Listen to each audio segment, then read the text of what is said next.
Ini adalah sebuah kisah, sebuah misteri yang telah memicu kemarahan dan kini muncul tuduhan baru yang mengejutkan. Jasad Erika Bader yang berusia 24 tahun ditemukan di area berhutan, tetapi polisi mengatakan dia tidak meninggal di sana, dia diletakkan di sana. 6 orang ditangkap, tapi tak ada yang ditahan karena pembunuhan, hanya karena tak melaporkan kematian, sehingga masih jadi tanda tanya apa yang sebenarnya terjadi. Polisi menemukan puluhan hewan menderita tanpa makanan dan air saat menggeledah rumahnya. Keluarganya menyatakan dia sudah jadi korban sebelum meninggal dan permintaannya tak pernah dijawab. Kini muncul kabar yang menghancurkan. Erika diduga hamil saat dibunuh dan jumlah tersangka bukan 6 lagi. 8 dan 5 diantaranya sekarang menghadapi dakwaan pembunuhan. Kasus ini kini memasuki babak yang lebih gelap. Kami membahas kasus ini yang dipresentasikan oleh Hukum dan Kriminal. Saya Chris Stewart.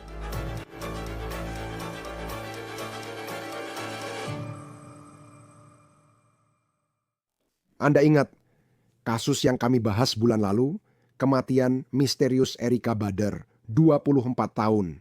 Polisi menyebut tubuhnya ditemukan di hutan, namun diduga dipindahkan. Sebuah rumah berisi puluhan hewan terlantar.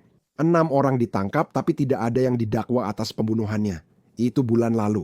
Minggu ini semuanya berubah. Departemen Kepolisian Central Falls di Rhode Island dan catatan pengadilan yang ditinjau WPRI serta Boston Globe menyebut 5 tersangka kini didakwa pembunuhan. Keluarga korban mengatakan kepada WWJAR TV bahwa dia sedang hamil saat dibunuh dan jumlah orang yang menghadapi dakwaan telah bertambah dari 6 menjadi 8. Tuduhan yang ada sekarang lebih brutal dari sebelumnya. Kami akan mengulas rincian baru yang mengejutkan kasus ini. Tapi pertama-tama, mari kita ulas kembali misteri yang menghantui yang memulai semua ini. Semuanya bermula dari wanita 24 tahun bernama Erika Bader. Pada akhir Oktober tahun ini, polisi di Pawtucket, Rhode Island, menerima sebuah panggilan. Sebuah mayat ditemukan di area berhutan. Mereka tiba dan ternyata itu adalah Erika. Tapi langsung saja ada sesuatu yang terasa aneh. Polisi meyakini bahwa Erika Bader tidak meninggal di sana. Bahwa seseorang atau sekelompok orang telah menaruh jasadnya di hutan itu. Pertanyaan pertama, di mana dan bagaimana dia meninggal? Penyelidikan lalu beralih ke kota sebelah, Central Falls. Polisi menyatakan Erika tinggal di unit sewaan di Central Street, Rhode Island. Dan disitulah cerita ini berubah tajam dari penyelidikan kematian menjadi sesuatu yang terasa seperti kisah gotik. Ketika pihak berwenang masuk ke rumah itu, mereka tak hanya mencari tempat kejadian perkara, tetapi justru masuk ke mimpi buruk. Mereka menemukan 46 kucing dan 4 anjing ditinggalkan tanpa makanan atau air. Kondisinya buruk, petugas harus pakai masker untuk menyelamatkan mereka. 2 kucing diantaranya sedang hamil. Ini adalah penyitaan hewan massal. Dan sekarang pertanyaan besar yang muncul. Apa hubungannya ini dengan kematian Erika? Apakah dia tinggal dalam kondisi seperti ini? Apakah ini terkait sesuatu yang lebih besar? Polisi segera fokus pada 6 orang dan menangkap mereka semua. Tapi inilah yang benar-benar membuat orang terkejut. Tidak satu pun dari mereka yang didakwa dengan pembunuhan, tidak satu pun. Tuduhannya adalah gagal melaporkan kematian. Keenamnya dituduh mengetahui bahwa Erika sudah meninggal, tetapi tidak memberitahu siapapun.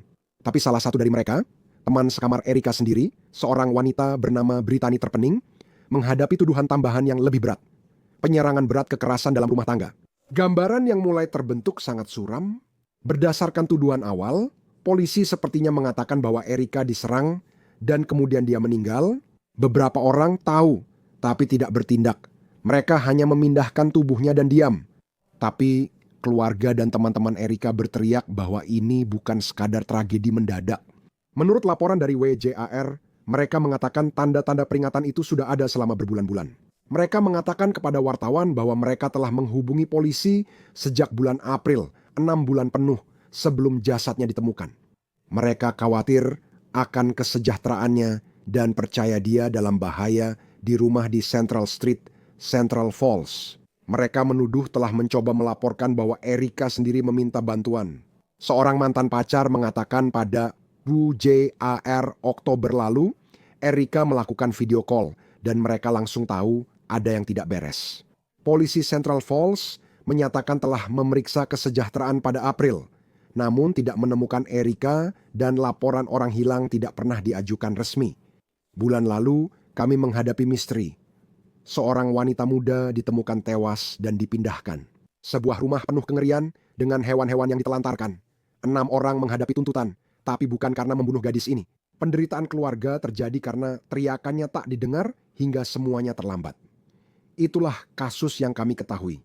Mulai minggu ini, semuanya berubah.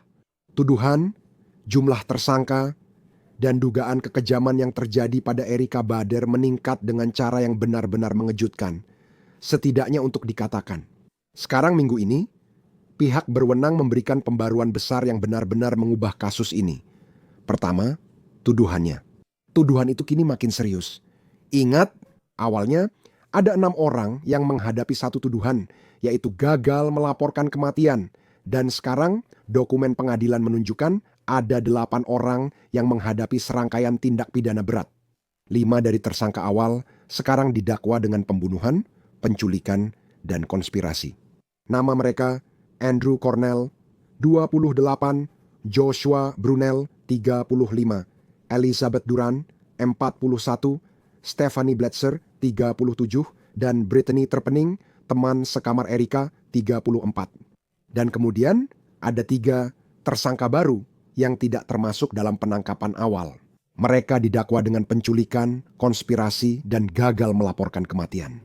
Mereka adalah Christopher Kordalewski, 22 tahun, Joanne Miller, 26 tahun, dan Cheryl Blackley, 36 tahun. Jadi, 8 orang, usia berbeda-beda.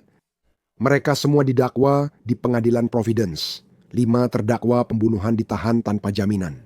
Kedua, kami mendapat tuduhan baru yang menghancurkan dari keluarga karena dakwaan pembunuhan ini membuat keluarga Erika Bader angkat bicara dengan detail mengerikan. Dalam wawancara, mereka mengatakan bahwa mereka telah mengetahui bahwa Erika sedang hamil ketika dia dibunuh. Ibu tirinya, Crystal Smith, berkata pada wartawan, mereka membunuh dia dan bayinya. Dia berkata, apa yang terjadi pada Erika benar-benar memilukan dan mengerikan. Keluarganya mengatakan kepada WPRI bahwa Erika yang tunawisma dan tak punya tempat tinggal, akhirnya bergaul dengan orang-orang di rumah jalan sentral itu. Dan kemudian mereka berbalik melawannya. Ibu tirinya mengklaim bahwa Erika ditahan secara paksa dengan mengatakan, kutip, dia mencoba melarikan diri suatu kali. Mereka menyeretnya masuk, menariknya ke dalam rumah itu dan pada dasarnya menyanderanya. Sekarang, tuduhan dari keluarganya adalah bahwa dia diserang, diperkosa, lalu dibunuh di rumah itu sebelum tubuhnya dibuang di hutan di Pawtucket. Sekarang, wali kota Central Falls, namanya Maria Rivera, merilis pernyataan yang menggemakan rasa sakit keluarga Erika dengan mengatakan kutipan, turut berduka cita untuk keluarga, teman, dan semua yang mencintainya. Tak satu pun keluarga yang pantas merasakan sakit atau patah hati seperti ini. Penyelidikan ini kini menjadi upaya besar melibatkan banyak lembaga, seperti polisi setempat, Jaksa Agung Rhode Island, dan pemeriksa medis negara bagian. Jadi, di mana posisi kita sekarang? Misteri utamanya masih belum terpecahkan secara resmi. Penyebab pasti dan tanggal kematian Erika belum diumumkan secara publik oleh pemeriksa medis, namun narasinya telah berubah drastis. Kini, kita beralih dari kelompok yang mungkin menutupi kematian ke skenario baru, di mana jaksa percaya 5 orang bersekongkol untuk menculik dan membunuh seorang wanita hamil, dengan 3 orang lainnya diduga membantu dalam rencana itu. Ibu tiri Erika berdiri di luar gedung pengadilan Providence dan mengatakan apa yang dialami keluarganya, kutip, saya senang mereka berada di tempat mereka sekarang dan saya berharap mereka tetap di sana. Bergabung bersama kami kembali Will Korman, pengacara pembela pidana, untuk membahas topik ini lebih lanjut. Terima kasih telah bergabung bersama kami untuk membahas kasus yang melibatkan Erika Bader di Rhode Island, tidak jauh dari tempat Anda berada. Saya ingin mulai dengan penyebab kematiannya. Karena sampai saat ini kita masih belum mengetahuinya, namun sudah ada tersangka yang didakwa dengan pembunuhan. Bagaimana Anda bisa mendakwa seseorang dengan pembunuhan tanpa setidaknya mengungkapkan secara publik bagaimana wanita ini meninggal? Menurut saya, penegak hukum tidak wajib mengungkapkan hal itu ke publik. Saya secara cukup jelas dari satu misteri kepolisian dari kejelasannya bahwa penyebab kematiannya adalah pembunuhan. Belum lagi fakta bahwa dia sayangnya dibuang begitu saja di hutan tanpa upacara. Dugaan saya, itu cukup sudah jelas sejak awal apa yang sebenarnya terjadi padanya. Karena misalnya saya tahu mereka ditahan tanpa jaminan. Kamu tidak perlu menyampaikan bagian cerita itu kepada hakim. Jika kamu seorang jaksa, sejauh ini hanya ketika menentukan apakah ada cukup alasan bagi seseorang untuk ditahan tanpa jaminan. Saya yakin mereka dapat menjelaskan ke pengadilan alasan menuntut orang-orang ini atas tuduhan pembunuhan. Saya karena mempunyai penelitian yang sebenarnya harus langsung dijelaskan pada saat sidang dakwaan. Pada akhirnya itu harus diungkapkan. Tapi menurut saya di awal sekali, no, itu lain tidak perlu. Terutama jika sudah sangat jelas bahwa penyebab kematiannya adalah pembunuhan. Menurut saya, cara terjadinya hal itu masih bisa disamarkan untuk sementara. Terakhir kita berbicara sekitar awal November saat cerita ini jadi berita utama dan kita belum tahu banyak selain itu. Jasadnya ditemukan di Pawtucket, kota tetangga Central Falls, tempat dia tinggal.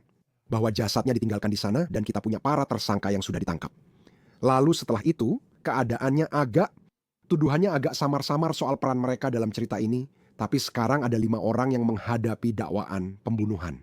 Apa yang biasanya terjadi dalam beberapa minggu terakhir untuk sampai pada titik di mana bukan hanya orang-orang yang tahu menurut jaksa tentang kematian seseorang dan mereka tidak memberitahu siapapun tentang itu, tapi sebenarnya mereka ikut terlibat dan mereka diduga mengatakan itu adalah pembunuhan. No, tebakan na siya mo o ada beberapa hal yang terjadi. Ya, soal gila po polisi mo wawancara semua orang yang berpikir mungkin terhubung dengan kasus ini. Seperti udah earning kasus beberapa sebulan lalu, saya yakin masih beberapa orang yang terkait tindak langsung dengan kasus ini memutuskan ingin bertindak lebih dulu. Tidak akan heran jika suatu saat kita mengetahui bahwa Oliver Berfosolski yang tidak kuat jahatin ringan kerja sama dengan penegak hukum untuk menjelaskan apa yang terjadi dan siapa pelakunya. Dan melihat 5 tersangka dari 8 orang sekarang, omong-omong yang menghadapi tuduhan ini, dan itu adalah pembunuhan, penculikan, dan konspirasi maksud saya, itu adalah tuduhan yang berat. Tuduhan yang diajukan keluarga mengatakan bahwa Erika Bader diduga ditahan secara paksa di dalam rumah ini. Belum lagi dia sedang hamil menurut keluarganya. Apa yang bisa Anda simpulkan tentang seberapa kuat kasus yang dimiliki oleh jaksa penuntut ketika Anda mengajukan tuduhan itu? Anda menuduh seseorang, dan dalam kasus ini 5 orang. Umtayas, saya kurasa penyebab kematian Nona Bader dan fakta bahwa itu pembunuhan sebenarnya tidak pernah benar-benar question. Dan saya rasa mereka ketika orang-orang ini awalnya didakwa karena gagal melaporkan mayat dan hal-hal semacam itu, kami sedang membangun menuju kesimpulan yang tak terhindarkan bahwa seseorang benar-benar akan didakwa atas kematiannya. Jelas bahwa skenario ini bahkan lebih mengerikan daripada yang kami bayangkan sebelumnya. Saya paham ada tuduhan pelecehan seksual. Kami belum tahu dia hamil saat kami berbicara sebulan lalu. Kejadian ini soalnya yang serius-serius mengerikan. Sedangkan ini naik ke pingsit naik mereka nih. Apa saja tantangan yang mungkin dihadapi oleh jaksa saat ada 8 orang didakwa dan 5 diantaranya menghadapi dakwaan paling serius? Saya pikir yang mungkin akan terjadi adalah para individu akan mulai saling menyalahkan satu sama lain. Kecuali seseorang akan mengatakan bahwa dia dibunuh oleh orang tertentu ini, individu lain akan berkata, bukan saya, itu dia. Bukan saya, itu dia. Jadi jaksa penuntut harus memilah semua itu karena sekali lagi pada akhirnya setiap orang akan berusaha melindungi kepentingan mereka sendiri. Jadi untuk melampaui semua itu, jaksa harus membuat kesepakatan dengan beberapa orang ini.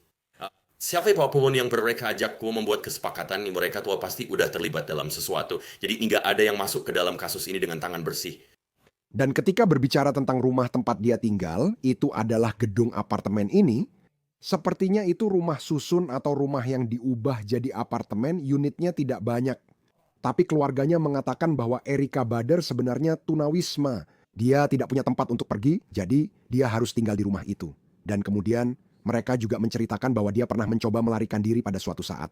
Mereka bilang orang-orang ini menariknya kembali, semuanya seperti bekerja sama untuk itu. Hampir tidak ada yang didakwa dengan tuduhan penyiksaan, tapi memang terdengar seperti itu, hanya dari apa yang dituduhkan keluarga. Bagaimana pendapat Anda tentang dinamika cerita ini setelah terungkap? Maksud saya, ini sangat menyedihkan dan sangat tragis. Dan malah kata-kata itu terasa terlalu sederhana karena tidak sepenuhnya menggambarkan apa yang sebenarnya terjadi di sini. Uh, Sekarang, meskipun saat ini tidak ada tuduhan penyiksaan atau hal-hal semacam itu, pembunuhan itu sendiri bisa mencakup beberapa hal mengerikan yang dialami oleh wanita muda ini.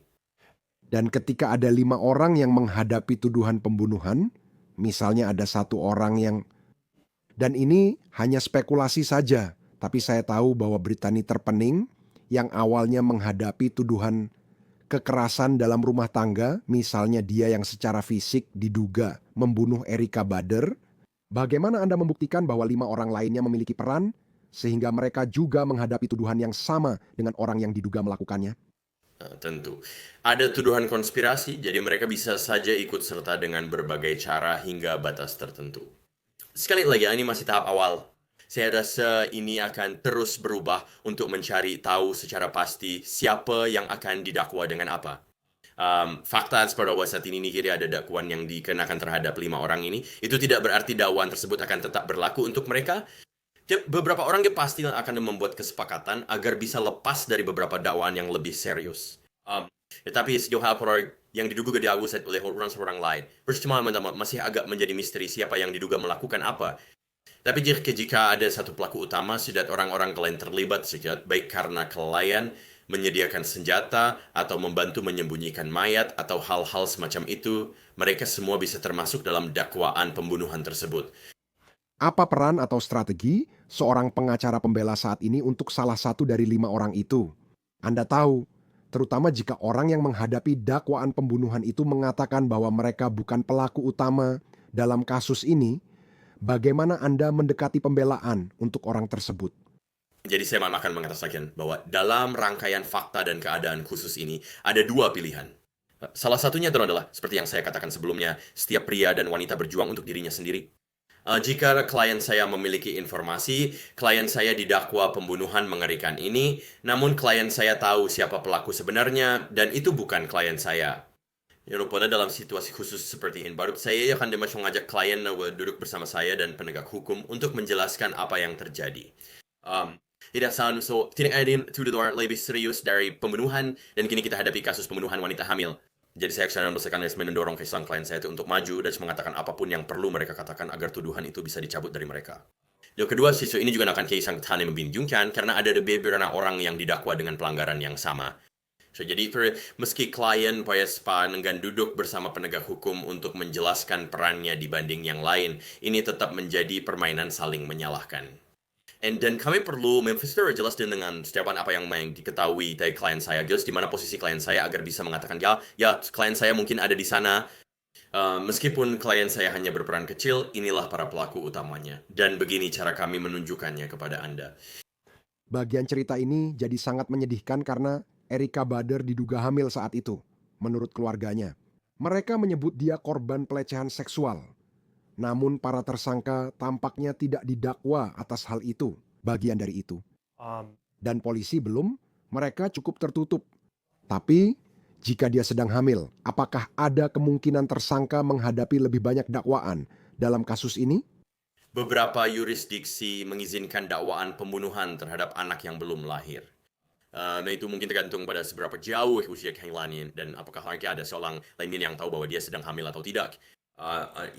Sudah perbedaan sekali lagi, tanpa terdengar terlalu gamblang, antara seseorang yang sudah hamil beberapa bulan dan seseorang yang baru hamil beberapa hari. Bagaimana prosesnya sekarang di pengadilan, mengingat ada 8 orang?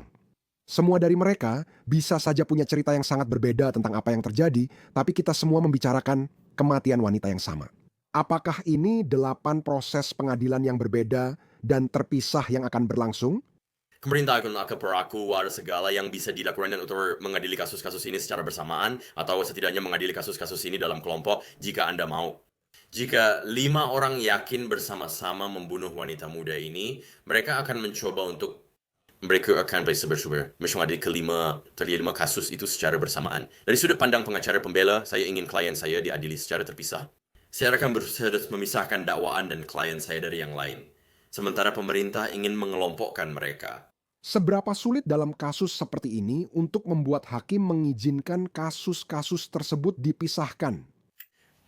Ini akan sulit. Saya rasa ini akan sulit. Sekali lagi, meskipun kita tidak tahu segalanya atau semua fakta dan keadaannya, yang coba dilakukan pengadilan adalah menghindari mengadili kasus yang sama berulang-ulang. Jadi, sebagian tergantung pada ada tiadanya pernyataan yang memberatkan orang lain. Sebagian lagi akan bergantung pada apakah ada bukti yang berulang atau tidak. Saya rasa ni kekhawatiran pesar pada primate karena ketidak bersama college kan tidak semua. Ketika berbicara tentang membujuk seseorang untuk bekerja sama dan membuat salah satu terdakwa bersaksi melawan terdakwa lain menjadi seorang saksi, apa itu? Kita semua pernah melihatnya. Anda tahu, saya tahu ini klise, tapi kita pernah melihatnya di film dan di acara Law and Order. Anda tahu bagaimana ceritanya.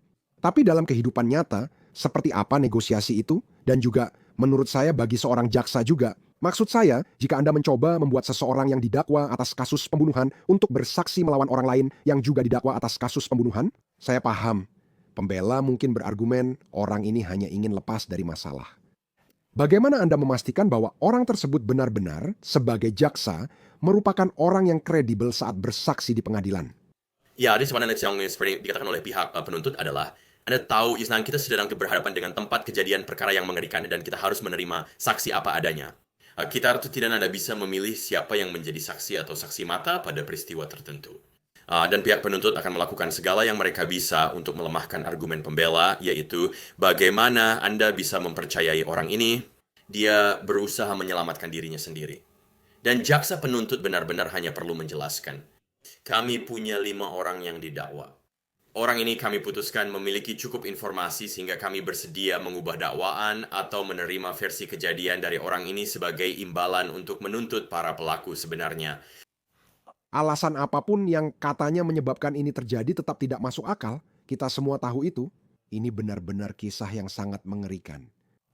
Pada saat yang sama, muncul pertanyaan mengapa dan bagaimana itu terjadi. Sebagai jaksa, seberapa penting sebenarnya untuk menemukan motif dalam kasus ini tentang mengapa Erika Bader diduga dibunuh? Dan apa motif selalu penting. Jaksa ingin menjelaskan sebuah cerita tentang mengapa sesuatu terjadi. Mereka tidak harus melakukannya. Motif bukan unsur kejahatan yang wajib dibuktikan dengan cara apapun. Namun jaksa tetap ingin berbicara, karena jika tidak, pembela bisa bertanya, mengapa Joe Smith melakukan kejahatan ini? Itu tidak masuk akal. Mengapa dia melakukan ini? Untuk membantahnya, jaksa akan menyampaikan versi kejadian mereka. Dan kemudian juga, seperti yang sudah kita bicarakan terakhir kali, keluarga dan teman-teman mengaku telah mencoba memperingatkan polisi Central Falls bahwa sesuatu akan terjadi pada Erika Bader. Bahwa dia tampak khawatir saat panggilan FaceTime pada musim semi lalu. Bahwa ada masalah yang terjadi di dalam rumah itu. Dan polisi Central Falls, menurut mereka, gagal bertindak. Namun, polisi mengatakan bahwa itu tidak benar. Mereka sudah melakukan segala yang mereka bisa. Dari sudut pandang keluarga, jika mereka ingin mendapatkan perwakilan, bagaimana Anda memastikan polisi bertindak benar saat menghadapi tanda peringatan yang disebutkan keluarga untuk Erika Bader? Saya rasa Departemen Kepolisian Central Falls sedang berada di posisi sulit di sini. Berdasarkan apa yang sudah kita bicarakan dan apa yang sudah saya baca, separasinya orang-orang spauder agar polisi menangin kasus orang hilang ini jauh lebih serius daripada yang mereka lakukan. Dari sudut pandang kepolisian, saya berharap mereka mencatat semua yang mereka lakukan, setiap panggilan masuk, dan setiap petunjuk yang ditindaklanjuti. Jika potongan-potongan teka-teki itu hilang, sekali lagi saya pikir ada tanggung jawab dan kesalahan di sana. Bagaimana menurutmu? Dan Erika Bader dilaporkan pernah menjadi tunawisma pada satu titik. Dia tidak punya tempat untuk pergi, itulah sebabnya dia akhirnya berada di rumah ini di Central Falls. Dan kami memang sering melihat banyak kasus di mana orang seusianya mereka tiba-tiba menghilang dan mereka sudah dewasa. Dan mereka tidak. Ini berbeda dengan mencari anak di bawah umur yang biasanya ada Amber Alert.